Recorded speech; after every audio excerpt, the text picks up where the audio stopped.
Nesse áudio eu vou fazer uma análise do assunto sobre autodefesa, né? O que a Bíblia diz sobre autodefesa e qual é o conceito que o cristão tem que ter sobre autodefesa. Eu também vou fazer breves citações aqui da Sentinela de 15 de setembro de 1939, que foi escrita pelo irmão Rutherford, que era um irmão que entendia, obviamente, muito bem do assunto sobre autodefesa, né? Então, nessa Sentinela de 39, nós vemos o conceito bíblico claro, muito bem explicado, muito bem embasado sobre autodefesa. E eu também vou mostrar como, infelizmente, na atualidade, o conceito dos membros do corpo governante, né, ou o CG, no que tange à autodefesa, é o oposto diametral do que foi explicado na Sentinela de 1939. Então, se qualquer irmão qualificado defendesse hoje o que fora defendido lá em 1939 sobre autodefesa, esse irmão seria, sem dúvidas, imediatamente desassociado. Por quê? Porque o que disse a Sentinela de 39 é o oposto diametral do atual conceito do corpo governante sobre autodefesa.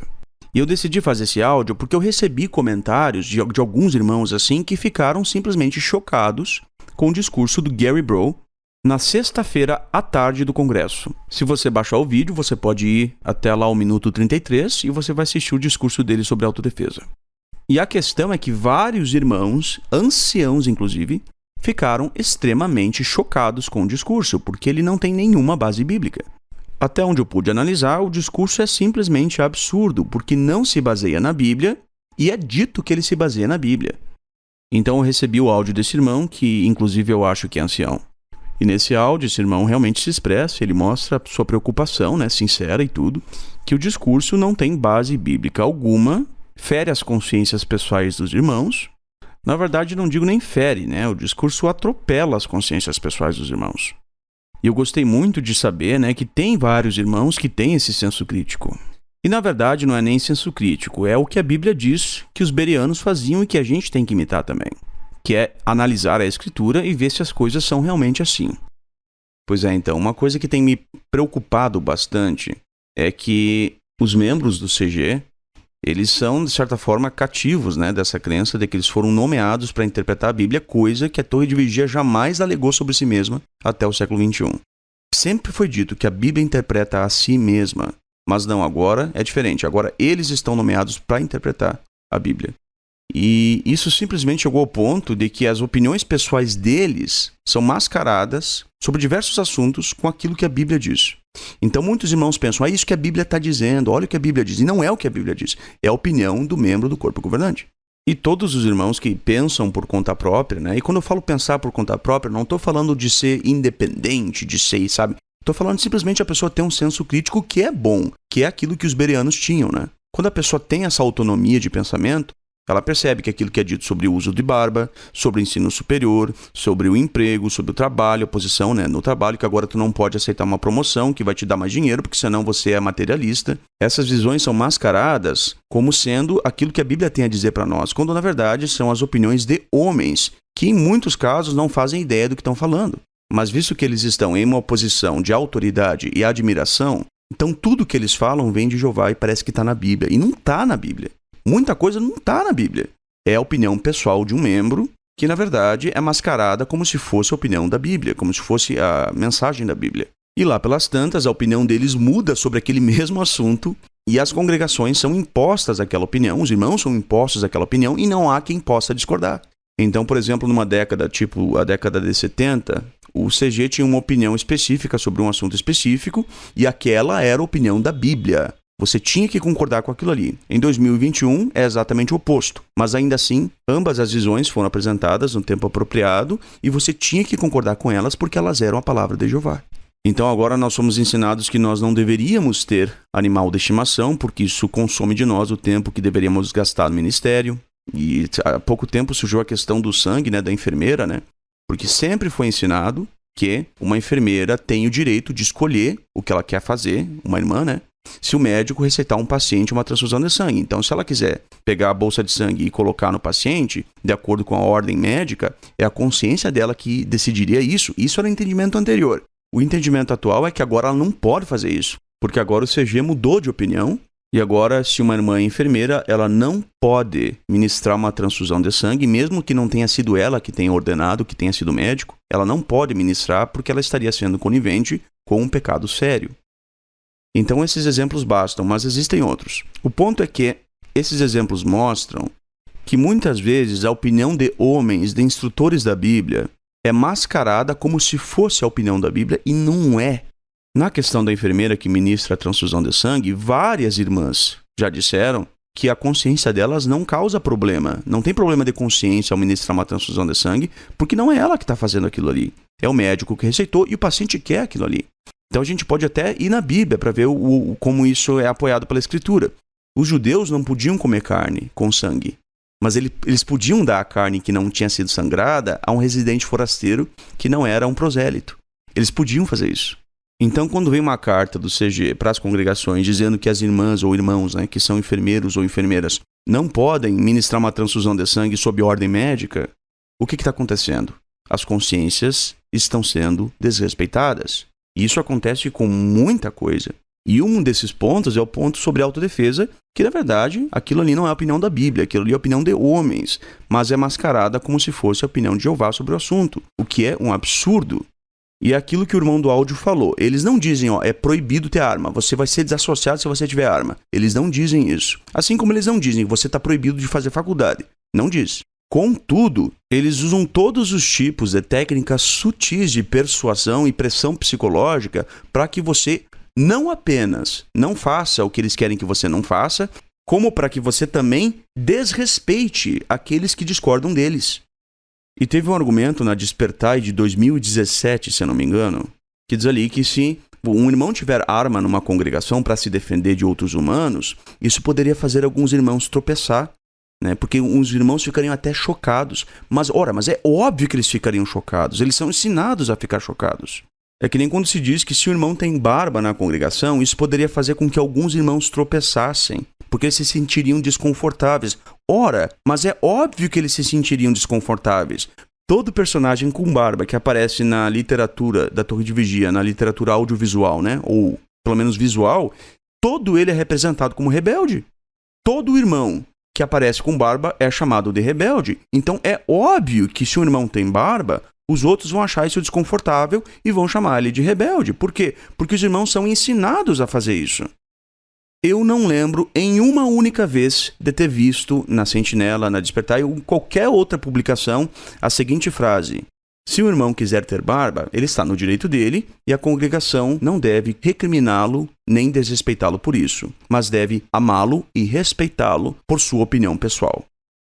Nunca isso é ensinado. O que é ensinado é justamente o oposto, que os irmãos devem tirar a barba para não ofender os outros irmãos que acham que têm o direito de controlar o pelo do rosto dos outros. O mesmo ocorre na questão de ter arma para se defender ou não. É óbvio que um irmão que deseja ter arma para se defender, ele vai ser metaforicamente linchado na congregação. Por quê? Porque os irmãos são ensinados a fazer isso para com ele. Eu penso o contrário. Os irmãos deveriam ser ensinados a respeitar o modo como alguém decide defender a si mesmo e a sua família. Esse é o verdadeiro ensino cristão. Esse é o verdadeiro amor cristão. Bom, concluída essa introdução, eu vou passar agora para o vídeo do irmão Gary Bro, mas eu vou tocar apenas o áudio, tá? Só para fazer um esclarecimento, antes de tudo, eu não tenho nada contra a nossa fraternidade, contra os irmãos são imperfeitos, eu sou também, todos nós somos, a gente erra, isso faz parte, tá?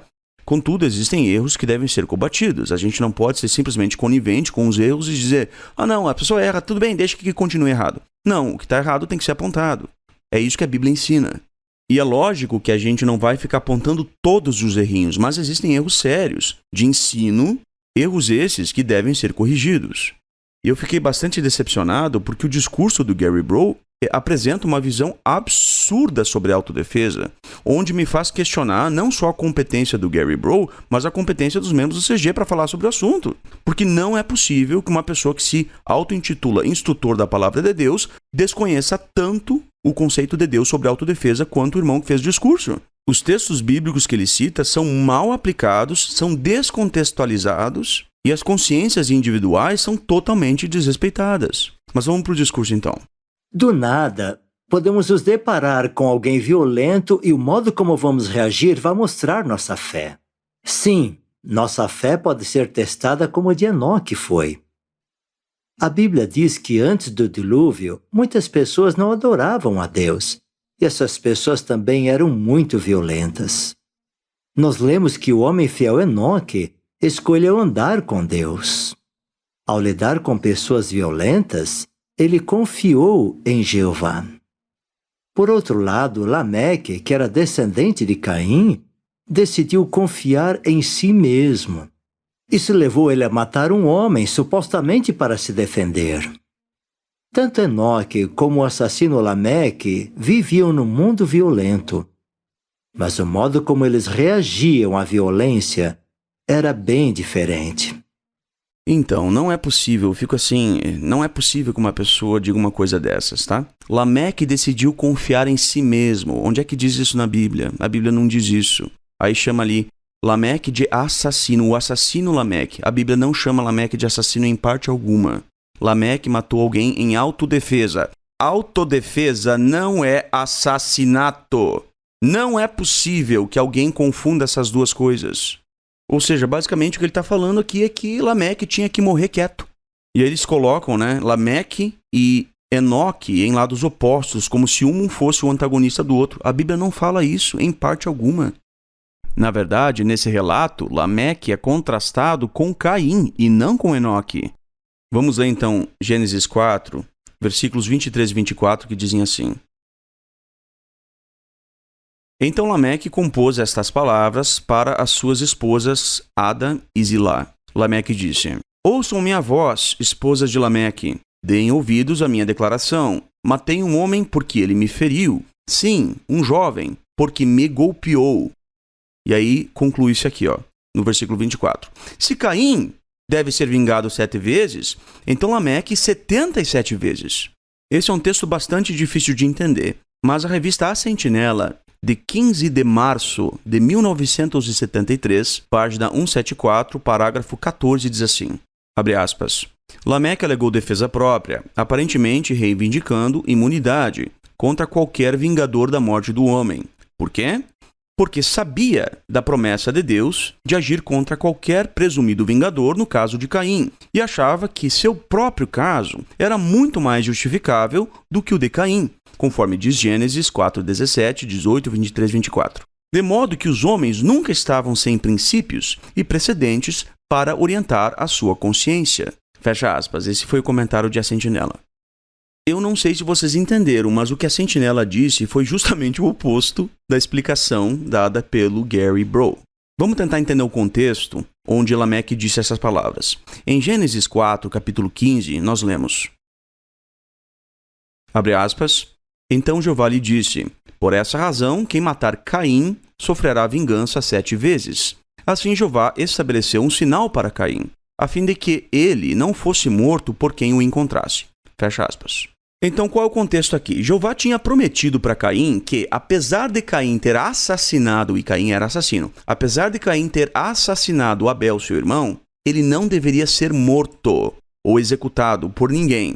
Mas quem executasse ou matasse Caim por causa da morte de Abel, essa pessoa deveria ser punida, 7 vezes. Ou seja, Caim deveria ser vingado 7 vezes. Então, Lameque, ele mata alguém em autodefesa. Ao contrário de Caim, que era um assassino doloso. E aí Lameque usa um argumento a fortiori, que significa com muito mais razão. Ou seja, Lameque diz assim, se Caim deve ser vingado 7 vezes, no versículo 24, então Lameque 77 vezes. Ou seja, o que Lameque está falando? Ele está mostrando que Deus prometeu que Caim seria vingado caso ele fosse abatido, apesar de ele ter sido um homicida intencional. Contudo, Lameque matou um homem, mas ele não era um homicida intencional. Ele matou em autodefesa. Portanto, o caso de Lameque é muito mais justificável do que o caso de Caim. E se Deus prometeu a Caim que ele deveria ser vingado 7 vezes, caso alguém o matasse, muito mais Lameque. Por quê? Porque Lameque não era um homicida intencional. Ou seja, esse texto ele diz justamente o oposto da aplicação do Gary Bro. Ele está falando que Deus aprova a defesa pessoal pelo amor de Deus. E note que o próprio Lameque já entendia isso mesmo quando não havia lei mosaica.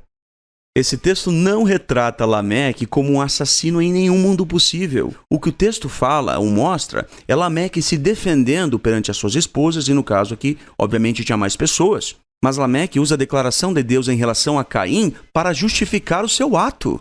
E assim Lameque não poderia ser executado por nenhum vingador de sangue. Por quê? Porque ele tinha matado em autodefesa, e ele não era um assassino. Então eu digo assim, gente, não é possível que um sujeito que se diga instrutor da Bíblia cometa um erro tão absurdo desses. Esse irmão certamente tem leitura, ele já leu muitas revistas, muitas publicações que a Torre de Vigia publicou. Por isso eu digo que não me entra na cabeça, não acho possível que ele cometa um erro desses. E a coisa vai ficar pior à medida que eu continuar analisando o vídeo dele. Quanto mais avançamos nos últimos dias, mais desesperadas as pessoas vão ficar e mais a violência vai aumentar. No vídeo a seguir, vamos ver como a nossa fé em Jeová pode ser testada quando temos que enfrentar algum tipo de violência. Ou seja, já está falando da nossa fé em Jeová ser testada. Peraí, gente, desde quando que se defender é não ter fé em Jeová? É basicamente isso que ele está dizendo. Se você se defender, você não tem fé em Jeová. É isso que essa frase que ele falou significa. Isso é simplesmente um absurdo, gente. Quando Abraão juntou um exército para resgatar Ló, que era o sobrinho dele, que havia sido sequestrado, Abraão não confiou em Jeová? Quando Moisés matou um egípcio para defender o seu compatriota, seu irmão hebreu, Moisés não confiou em Jeová? Abra sua Bíblia comigo em Neemias capítulo 4. Por favor, Neemias capítulo 4. O texto diz assim, no versículo 13. De modo que coloquei guardas nas partes mais baixas e desprotegidas atrás da muralha, e os posicionei divididos por famílias, armados com espadas, lanças e arcos. Quando percebi que estavam com medo, fui imediatamente dizer aos nobres, aos subgovernadores e ao restante do povo: não tenham medo deles. Lembrem-se de Jeová, que é grande e inspira temor, e lutem por seus irmãos, seus filhos e suas filhas, suas esposas e seus lares. Pergunto, Neemias não tinha fé em Jeová? Afinal, Neemias se armou para exercer autodefesa de si mesmo, da sua família, e ainda incentivou os outros a fazer o mesmo. Mas talvez você pense que esse texto não pode ser usado hoje por nós, para os cristãos, no que tange ao assunto da autodefesa. Pois bem, sabe de onde eu tirei esse texto? Da Sentinela, de 15 de setembro de 1939, que foi o artigo escrito provavelmente por Rutherford, que era um sujeito que entendia do assunto. Foi ele que argumentou com base nesse texto.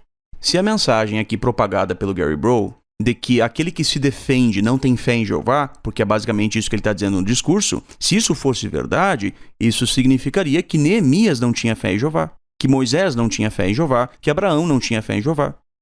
Não é possível que um sujeito que se diga instrutor da Bíblia ensine isso. Então vamos ouvir a dramatização do Congresso.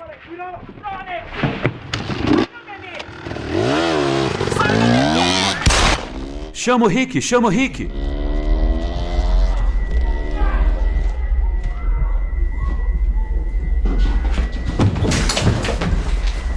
O que aconteceu? Você está bem?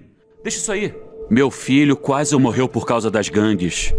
De novo. Eu tava correndo. Você tá bem? Caí. Eu tava tentando fugir. Tá doendo muito? Só a gente não tem arma aqui na rua. Eu não quero uma arma aqui em casa.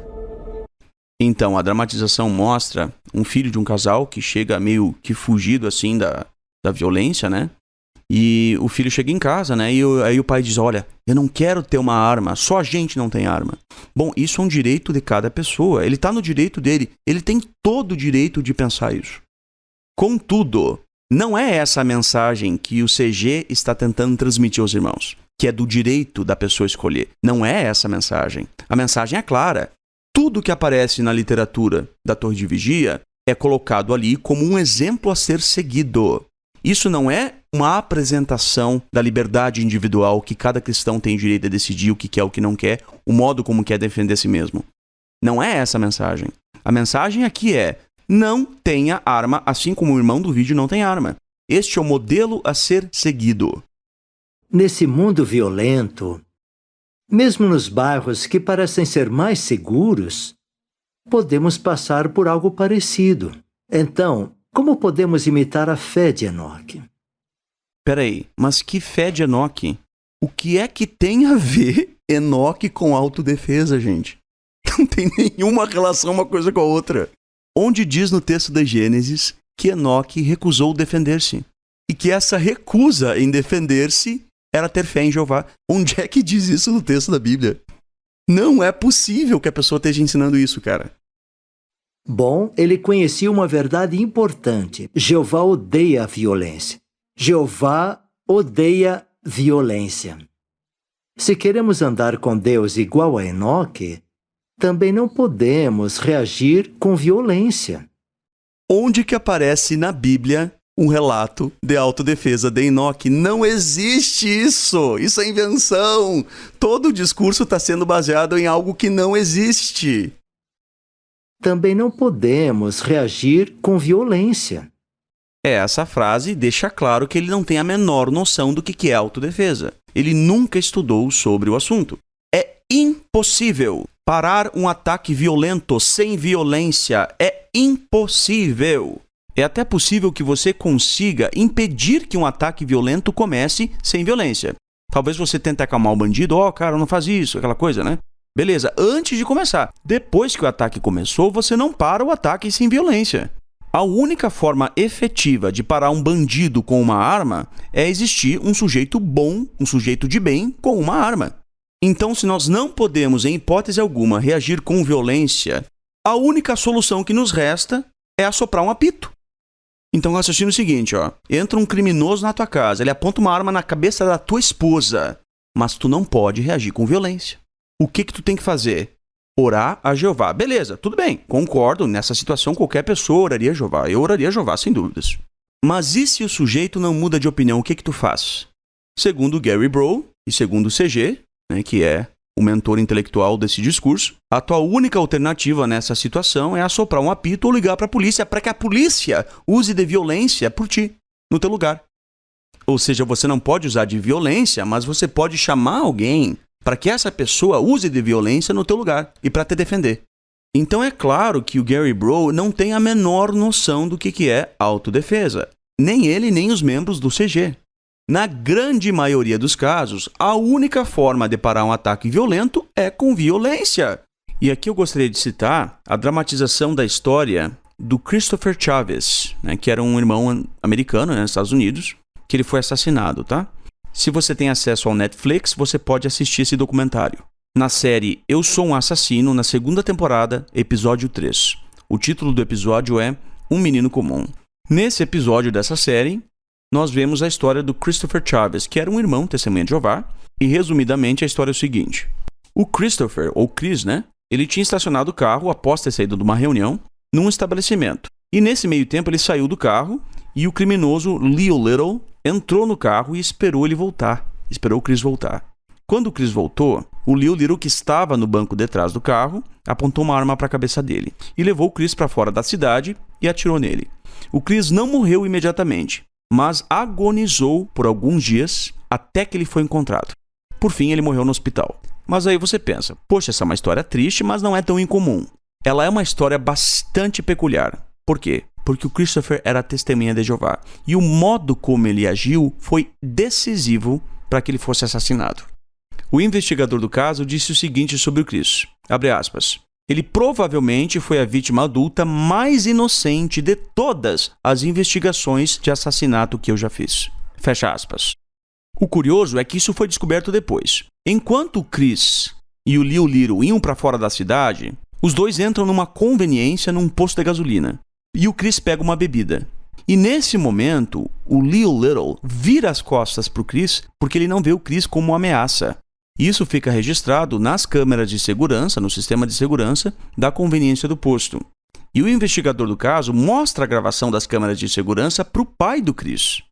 Após, obviamente, tudo ter acontecido. E aí ele pergunta para o pai do Chris, abre aspas, por que o Christopher não lutou? Por que ele não disse nada? Por que ele não fez nada para acabar com a situação? Fecha aspas. Vocês vão ficar chocados com o que o pai do Christopher respondeu. Ele respondeu que o Chris era, entre aspas, um indivíduo muito devoto e que a sua religião era não violenta e que Chris acreditava que, caso mantivesse tal postura não violenta, tudo ficaria bem. Fecha aspas. Pergunto, será que a atitude do Chris soa similar com o discurso do Gary Bro? A resposta é óbvia. O Chris fez exatamente aquilo que o Gary Bro está sugerindo no discurso.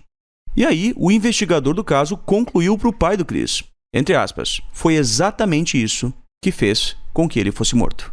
E aí eu pergunto, quem é que tem o sangue do Chris em suas mãos? Quem é que mentiu para o Chris, fazendo-o acreditar que o cristão não deve se defender e que quem se defende com violência não tem fé em Jeová? O que pode nos ajudar? Não alimente pensamentos de vingança. Pensamentos violentos podem levar a ações violentas sem pensar nas consequências. Aprenda a identificar situações que podem ser perigosas e evite essas situações. É esse conselho que lemos aqui em Provérbios 22, 3. Quem é prudente vê o perigo e se esconde, mas os inexperientes vão em frente e sofrem as consequências. Então, nós devemos nos esconder se vemos algum perigo. Pense à frente, olhe ao redor, fique atento e evite situações que podem ser perigosas. Gente, mas isso é óbvio. Ele está falando que temos o direito de nos defender? Sim, a gente pode se esconder, mas quem é que não sabe disso? Isso é óbvio. Quem é que sequer questiona isso? Quem é o cristão que em sã consciência diz eu vou subir a favela da Rocinha armado? Não é possível que um cristão pense isso. É óbvio que ninguém vai pensar isso.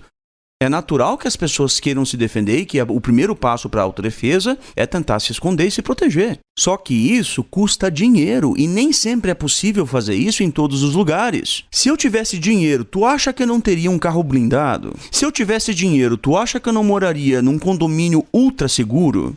É lógico que eu moraria, mas isso não é possível para mim e para a grande maioria dos irmãos. A esmagadora maioria dos irmãos do Brasil são paupérrimos, são pobres. Tem irmãos ricos? Tem, mas a grande maioria dos irmãos são pobres, que não têm condições de ter carro blindado, de morar em condomínio com segurança 24 horas. Isso está fora da realidade das pessoas. Cuidado com diversões violentas. Por quê? Porque geralmente, quando o personagem é ameaçado, ele reage com violência para se defender.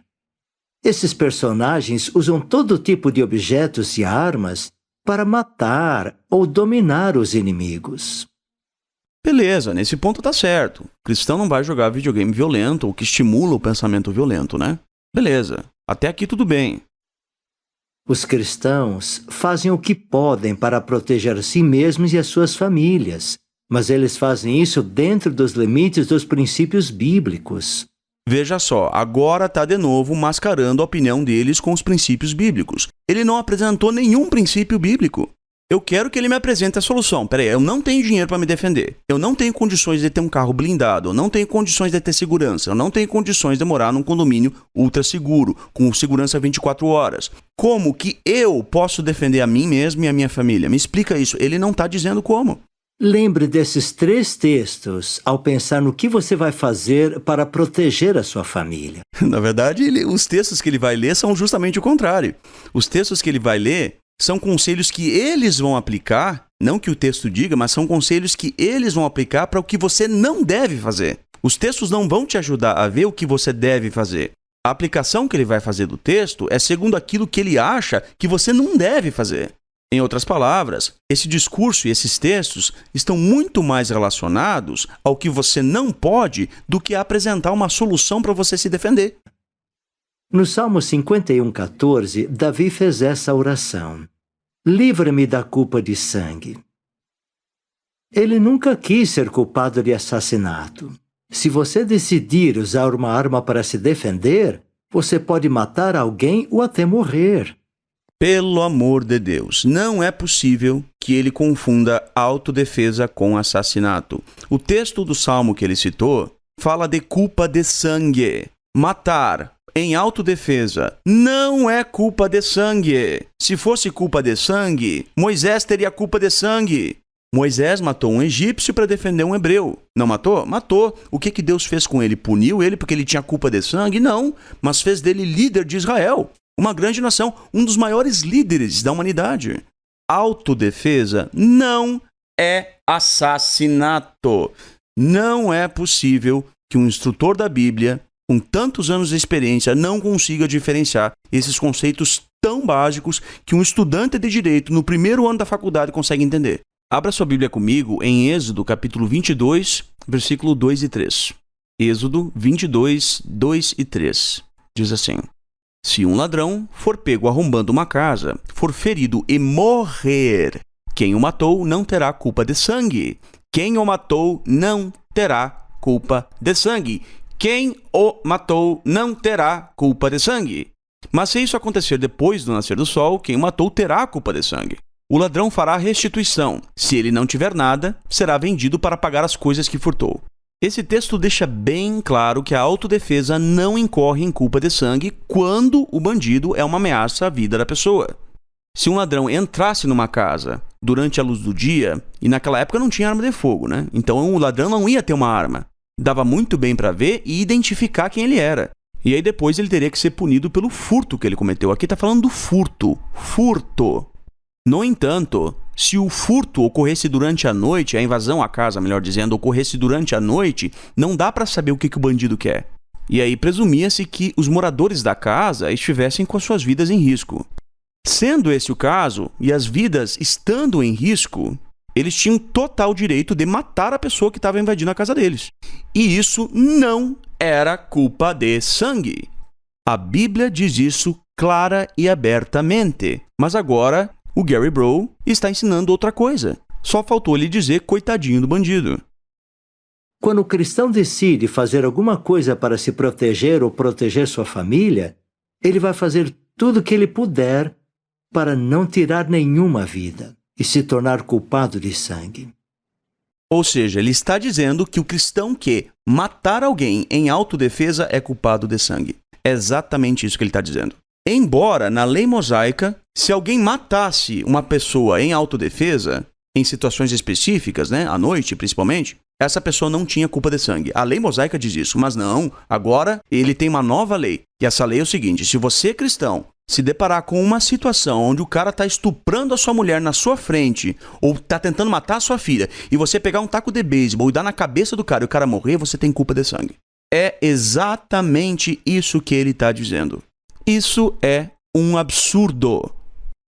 Em Mateus 26, 52, Jesus alertou que a pessoa que tomar a espada morrerá pela espada. Poucos textos são tão mal aplicados quanto esse. Jesus ali, ele não estava falando em autodefesa. Por quê? Porque Pedro não se defendeu de bandidos. O que Pedro queria fazer era uma revolução. Ele queria que Jesus fosse o rei dos judeus e se tornasse o rei, estabelecesse o reino a Israel. Então Pedro queria estabelecer o cristianismo por meio das armas. E Jesus diz: não, peraí. Aqueles que na espada estão confiando, pela espada perecerão. Jesus não estava falando de autodefesa. Ele estava falando que aqueles que na espada confiam, isto é, os judeus, estavam confiando na espada dos romanos. Aqueles que na espada confiam, era uma profecia, pela espada perecerão, ou seja, os judeus seriam destruídos, né? A Jerusalém seria destruída pela espada dos romanos. Era uma profecia que Jesus estava fazendo. Esse texto não tem nenhuma relação com autodefesa. E eu vou provar por quê. Porque Pedro não achou uma espada miraculosamente ali do nada quando apareceram aqueles para prender Jesus. Pedro estava com a espada o tempo inteiro. Durante todo o tempo, Pedro portava a espada. Jesus criticou Pedro antes? Não. Por quê? Para que serve uma espada? Para se defender ou de animais selvagens ou de humanos. Pedro estava com a espada? Sim. Será que Jesus criticou Pedro por portar uma espada durante todo o tempo em que Pedro teve a espada junto de si? Não. Mas quando Pedro tentou usar a espada para causar uma revolução social em Israel e estabelecer Jesus como Messias, aí Jesus disse: não, peraí, não te preocupa que aqueles que estão confiando na espada, os judeus, pela espada perecerão. Não é verdade que Jesus disse que a pessoa que pegar a espada morrerá pela espada, no sentido de que todo aquele que usa uma espada vai morrer pela espada, que nem foi a aplicação feita. Isso é mentira. Se a aplicação feita por esse irmão estivesse correta, isso significaria que qualquer pessoa que mata em autodefesa morreria pela espada. Ou seja, se um policial matou em autodefesa, matou um bandido, pela espada ele tem de morrer. Seria a lógica natural dos fatos. Seria uma lei natural da vida. Uma coisa mais ou menos no sentido do aqui se faz, aqui se paga. Mas não é. Portanto, a declaração de Jesus de que aquele que na espada confia, pela espada perecerá, isso não tem absolutamente nenhuma relação com autodefesa. E isso é atestado por vários eruditos. Todo mundo sabe que quando alguém mostra uma arma, a situação pode ficar bem pior e resultar em tragédia. Tragédia para quem? Tragédia se o bandido que vinha te matar, mas graças ao fato de tu teres uma arma para proteger a ti mesmo e a tua família, e tu consegues atirar no bandido antes de ele atirar em ti e na tua família, e aí o bandido por acaso vem a óbito, isso é tragédia? Meu Deus do céu, isso não é tragédia, pelo menos não para mim. Se numa situação dessas eu conseguir atirar no bandido e salvar a minha família, a última coisa que eu pensaria a respeito disso é uma tragédia. Na verdade, eu agradeceria a Deus por ter tido a capacidade e a frieza de salvar minha família numa situação muito complicada. E agora vem o motivo pelo qual eu acho que esse discurso é um absurdo. Basicamente, o que ele tentou dizer é que se um bandido vier à sua casa e você conseguir salvar a sua família, e isso resultar na morte do bandido, isso é uma tragédia. Coitadinho do bandido. Mas peraí, cara. A tragédia seria se eu não fizesse nada e o bandido matasse a minha família. Isso é uma tragédia, mas para ele não. Para ele isso não é o ponto. O ponto é que você tem que se permitir ser espancado, ter os membros da sua família talvez estuprados, talvez assassinados. E quem acompanhou o caso do bandido Lázaro, que era um serial killer que estava no Brasil aí, que foi pego, graças a Deus, sabe muito bem que esses exemplos e essas possibilidades que eu levantei são realmente realísticas. Pelo menos no Brasil e nos Estados Unidos também. Não tanto quanto no Brasil, mas também são realísticas nos Estados Unidos. Se eu morasse lá na Escandinávia, lá na Finlândia, Noruega, Dinamarca, enfim, onde a taxa de criminalidade é mínima, tudo bem você não ter arma. Agora, meu amigo, o Brasil é outra realidade. Mas a mensagem do discurso é muito clara. A mensagem é essa. Não se defenda. Morra, seja espancado, seja assassinado, tenha os seus filhos sequestrados, seja estuprada, mas não se defenda com força, com violência.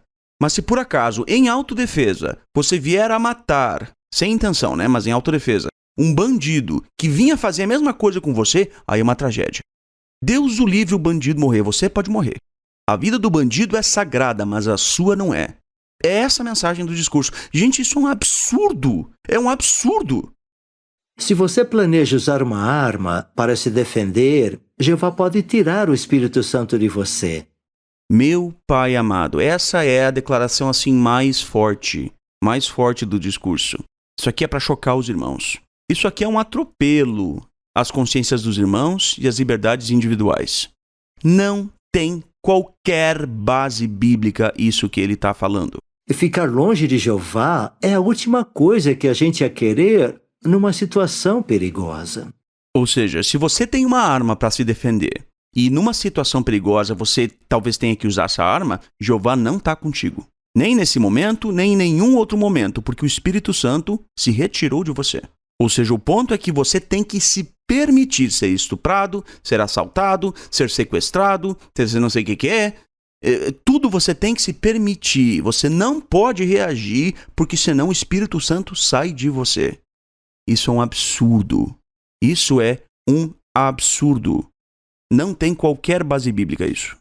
Com base em Neemias, capítulo 4, dos versículos 7 ao 18, o irmão Rutherford, no artigo da Sentinela, que é o artigo base para esse discurso que eu estou fazendo, a Sentinela de 15 de setembro de 1939, que eu já mencionei no início, o irmão Rutherford disse o seguinte, abre aspas, de acordo com a lei da terra e a lei de Deus, quando alguém é ameaçado por danos corporais, ele tem o direito perfeito de se armar com o propósito de legítima defesa, fecha aspas, e aí cita-se Neemias.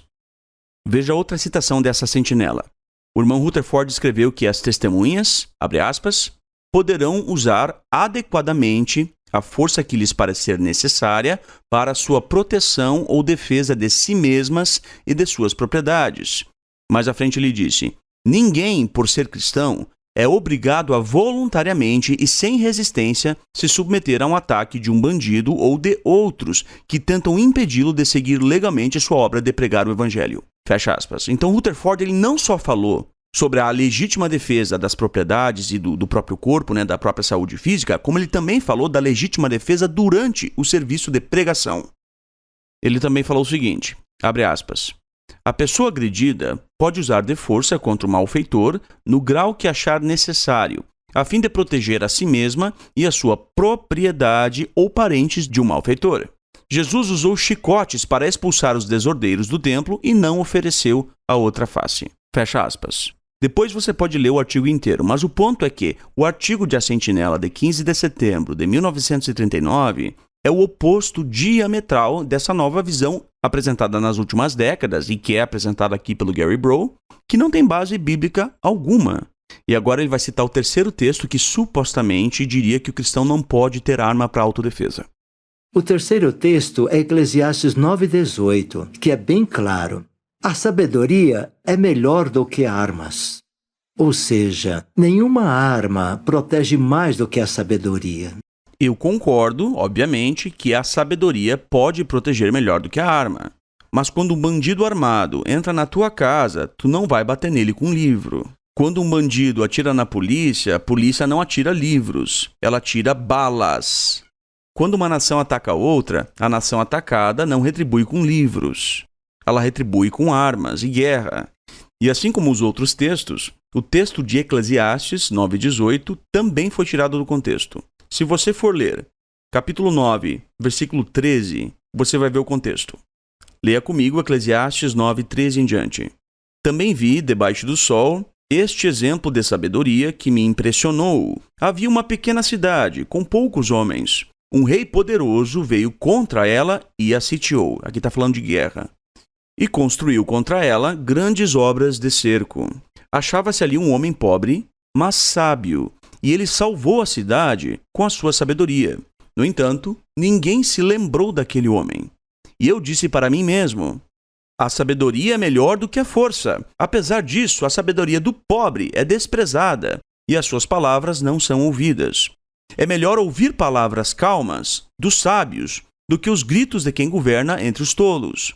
A sabedoria é melhor do que armas de guerra. Mas um único pecador pode destruir muitas coisas boas.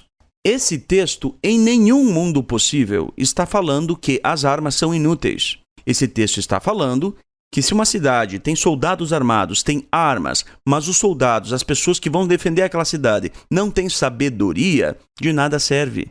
Mas a sabedoria é melhor do que aquelas armas. Esse texto não está dizendo que é errado o cristão ter armas. Esse texto não está dizendo que é errado o cristão ter armas ou que o cristão não deveria ter armas para se defender. Esse texto não está dizendo isso. E para você entender melhor, leia comigo Provérbios, capítulo 4, versículos 13 e 14. Provérbios 4, versículos 13 e 14, que dizem assim: Feliz o homem que acha sabedoria, e o homem que obtém discernimento. Ganhar sabedoria é melhor do que ganhar prata, e obtê-la é melhor do que obter ouro. Será que esse texto está dizendo que o cristão não pode ter dinheiro? Porque a prata aqui e o ouro são referências ao dinheiro, né? Será que alguém usando esse texto deveria argumentar que o cristão não deve ter dinheiro, mas que o cristão deve ter sabedoria, não dinheiro? Sabedoria, não dinheiro. Bem, sem dúvidas, a sabedoria em muitas situações ela é melhor do que o dinheiro. Sem dúvida alguma. Contudo, você precisa de dinheiro para viver. Porque o dinheiro é uma necessidade. Esse texto não está dizendo que você deve jogar fora o seu dinheiro e ter apenas sabedoria. Seria um absurdo alegar isso. Da mesma forma, quando a Bíblia diz, lá em Eclesiastes 9:18, que a sabedoria é melhor do que armas, a Bíblia não está dizendo não tenha armas. A Bíblia está dizendo que armas, num caso de guerra, sem sabedoria, sozinhas, as armas não garantem proteção. Você precisa da sabedoria. E a mesma coisa se diz sobre alguém que porta a arma. Se a pessoa não sabe manusear aquilo ali, não tem a frieza, não tem a sabedoria ao usar a arma, é melhor que não tenha. Todo mundo concorda com isso. Mas para quem sabe usar, para quem tem a sabedoria a usar uma arma, a arma pode sim ser uma proteção. Tanto que você chama a polícia quando vem bandido. E a polícia tem o quê? A arma. A melhor decisão é confiar em Jeová, não em armas. Isso é triste. Veja que ele fala ali com aquela voz. Confiar em Jeová, não em armas. Como se estivesse implorando em bonzinhos. Isso não é bondade, gente. Isso é estupidez. Davi não confiava em Jeová? Quando Davi foi enfrentar Golias, ele foi sem armas ou foi com uma funda e deu uma pedrada na cabeça do Golias e matou Golias? Davi confiava na arma? Sim, mas ele confiava em Jeová. Não são coisas autoexcludentes. E se você for ler o relato, você vai ver que Davi orou a Jeová antes de enfrentar Golias com uma arma. Então esse discurso do Gary Bro é um absurdo, gente. Ele não tem base bíblica nenhuma. O que o Gary Bro fez foi o seguinte. Pelo menos é isso que parece. Ele tinha a ideia de dizer para os irmãos que os irmãos não podem ter arma, que os irmãos não podem se defender. E aí ele pensou, o que eu vou fazer? Eu vou lá no CD-ROM da associação, né? Watchtower Library, e eu vou digitar a palavra armas. Ou pegar textos que apresentam armas de forma negativa. Não me interessa o contexto, eu simplesmente vou pegar. Ele sequer leu o contexto. E aí ele pegou os textos e disse, eu vou usar esse texto aqui. Pronto. A palavra de Deus nos ensina a mostrar todos os dias respeito, consideração e bondade pelas pessoas. Nosso esforço de manter a paz vai ajudar a acalmar uma situação antes que fique violenta. Como sabemos, brigas violentas geralmente começam com trocas de ofensas, não é verdade? Então, a nossa paz pode acalmar a outra pessoa e evitar uma briga violenta. Tá, mas aqui já não é autodefesa. Aqui ele está falando de briga. O sujeito começou a discutir, dali um pouco puxa a arma e mata o outro. Isso aí não é autodefesa. Aí ele já mudou de assunto totalmente. Só que na cabeça de quem está assistindo, a pessoa não percebe isso. Mesmo porque a dramatização apresentada no vídeo está falando de outro assunto. Está falando de invasões, de roubos, de furtos, disso, daquilo. Não está falando de briga. Sem dúvidas, quando uma pessoa está alterada, você vai tentar conversar. Você não vai puxar uma arma e dar um tiro, né? Isso todo cristão tem que fazer. Agora, quando a gente fala em ter arma, o direito de ter arma, a gente está pensando em situações extremas. Vamos considerar outro ponto. O livro bíblico de Judas diz que Enoque profetizou para seus inimigos. Ou seja, ele pregava. Ser conhecido como uma testemunha de Jeová e mostrar bondade às pessoas quando pregamos é sempre a melhor proteção. Tá, o que ele está falando é verdade. Eu concordo com o que ele está falando aqui. Quando numa comunidade, numa favela, por exemplo, tá? Os bandidos sabem que o irmão é uma pessoa de bem, que ele é um pregador da verdade, que ele é um pregador da Bíblia. Muitas vezes acontece do irmão se deixar de lado. Não, esse aí não se mete com esse aí, que esse aí é do bem, é do Jeová. Acontece isso. Mas surge uma pergunta. O Christopher Chaves, que foi o irmão que foi assassinado e que foi, segundo as palavras do investigador, a vítima adulta mais inocente que ele já tinha visto em todos os anos de experiência como investigador. O Christopher, que morreu porque ele pensava que a religião dele não era violenta, ou era uma religião não violenta, que se ele ficasse em paz, tudo daria bem. Tu acha que o Chris não orou a Jeová? Ou que ele não tinha o Espírito Santo de Jeová? Ou que Jeová não ouviu a oração dele? Apesar disso, ele foi executado de uma maneira cruel e Jeová não protegeu ele. E sabe por que ele morreu? Porque ele não se defendeu. Porque ele achava que tudo ia ficar bem. Se você assistiu o documentário, você vai ver ali que o Chris basicamente se recusou a se defender. Ele foi o sujeito mais inocente que alguém poderia ter sido. E infelizmente eu tenho que dizer o seguinte, o que o Chris fez foi exatamente tudo aquilo que o discurso do Gary Bro está sugerindo. Enoque foi recompensado por saber que ele tinha agradado a Deus.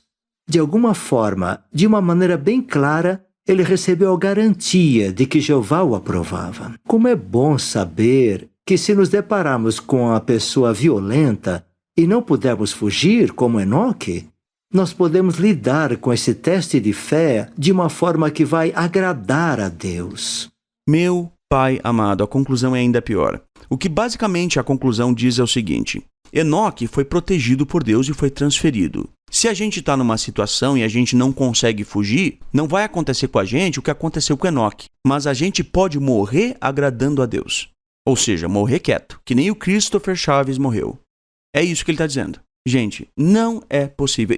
Isso é um absurdo, cara. E aí, no resto do vídeo dramatizado, mostra que o irmão decidiu não ter uma arma, né? O que é um direito dele, não tem nada a ver com isso. O que é um direito dele.